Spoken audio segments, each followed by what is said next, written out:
We're back on Images with our very special guests, Ernest Smith, Chris Oatman, and John Gilmore, and they're from the Oppressed Peoples Nation.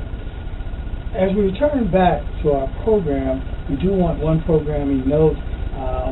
After a long period of time, it finally has happened. Black Studies has established a new major in Black Studies here on the campus. We just got recent approval from the state of Ohio.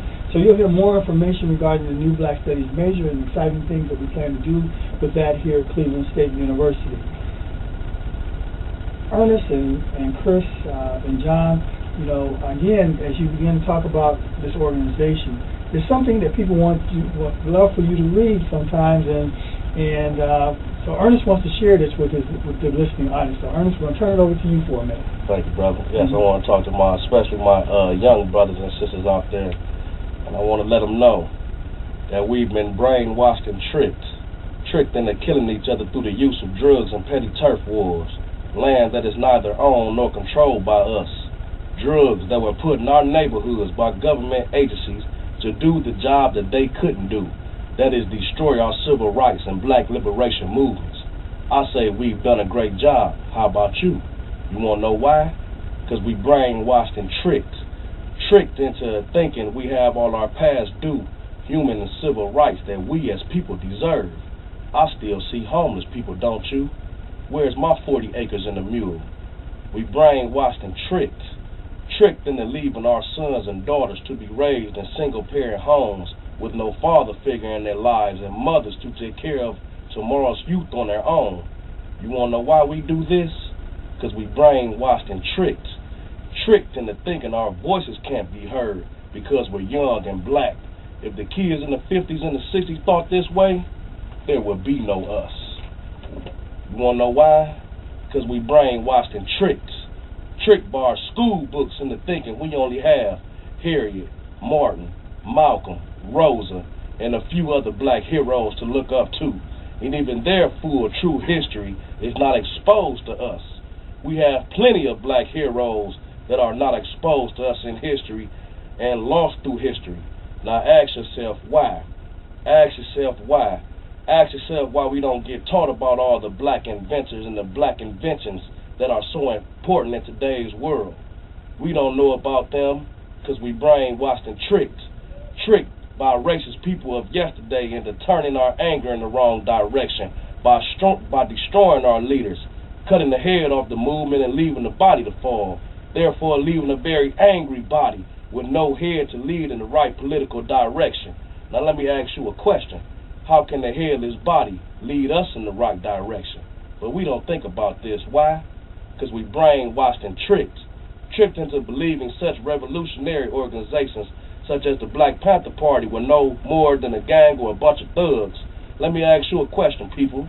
Who you think started feeding oppressed people free breakfast? Who you think started WIC programs, shoe giveaway, clothes giveaway, free sickle cell anemia testing before the government even acknowledged it was a problem in the black community? Now let me ask you a question. Do thugs do that?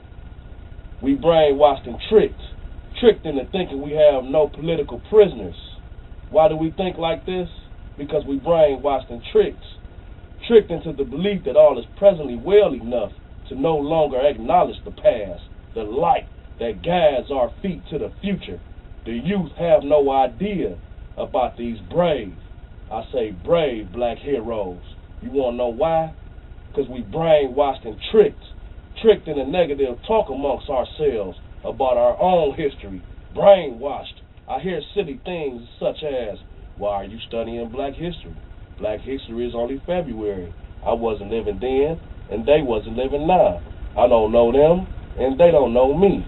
Why do we talk like this?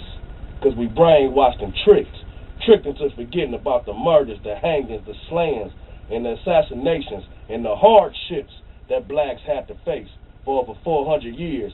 And if it weren't for a great deal of black freedom fighters, it can and it will get worse if we as people don't unbrainwash ourselves, learn about yesterday so our youth won't get tricked tomorrow.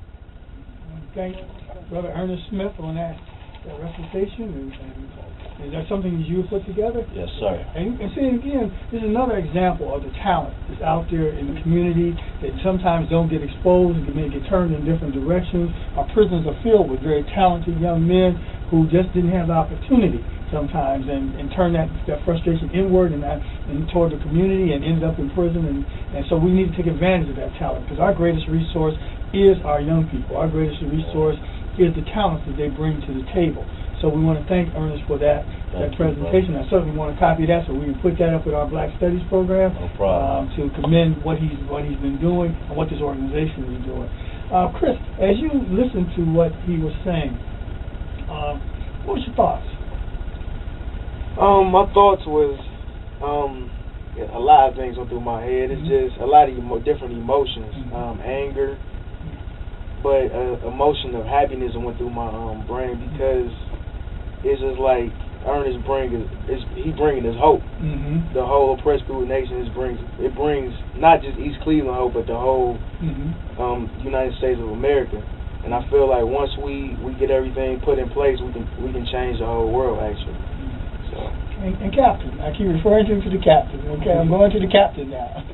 Your thoughts, as you said, you met Ernest and he had an impression upon you and brought you some knowledge, and you began to change your life in studying. So what's some of your thoughts? Some of my thoughts about Ernest or what he wrote and Ernest? Well, my thoughts on what he wrote, you know what I'm saying, made a lot of sense to me when I heard it for the second time. And it kind of made me wake up to the world, to life. You know, power structure do a lot of stuff to us to keep us down. And most of what he's talking about is about the power structure keeping us down and not teaching us our true history. You know, like he said, Malcolm and Rosa and Martin Luther King weren't the only people that wasn't the only black leaders back in the 60s. You know, and I commend him for teaching me that, because I didn't know that. I didn't know none of that, because they didn't teach me that in school. They only told me about Rosa and Martin and Malcolm X. You know, like if people like Huey P. Newton or Bobby Seale and all most of the Black Panther movement and a lot of people that was in the Black Panther. That's what I kind of think about it. I know with my students, I showed them a lot of the Eyes on the Prize series and showed them a lot about what was going on in the South and the North, and some of the people and how young students were involved in the Civil Rights movement.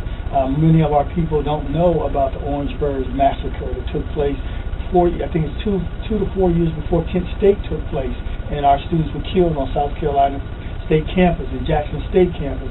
We celebrate Kent, and we remember what happened to Kent, and we should remember that tragedy. But we need to understand it was black kids that died in the same way 4 years earlier at Jackson State and South Carolina State, and they never get any ink as it relates to those deaths. So there's a lot of people, as you say, heroes and sheroes, that we don't know much about. And we have to reconnect, because as the Sankofa verse, we have to look back to look forward, you know, to understand. So I want to commend Ernest and Chris and John. I want to commend Ernest for taking on that vision to do the things that he does, but also for you guys to open up your mind to receive what he's doing, to take that knowledge and make a difference, because it's so easy now just to go with the flow, you know, in terms of where it's at. And like you said before, you could easily, like you said earlier, I planned on being dead or doing something else. But as I tell students all the time, death is not something you have to plan on. It's coming. Okay? So your idea is to stretch life as long as possible and make a contribution. So I want to commend you young guys for doing it in terms of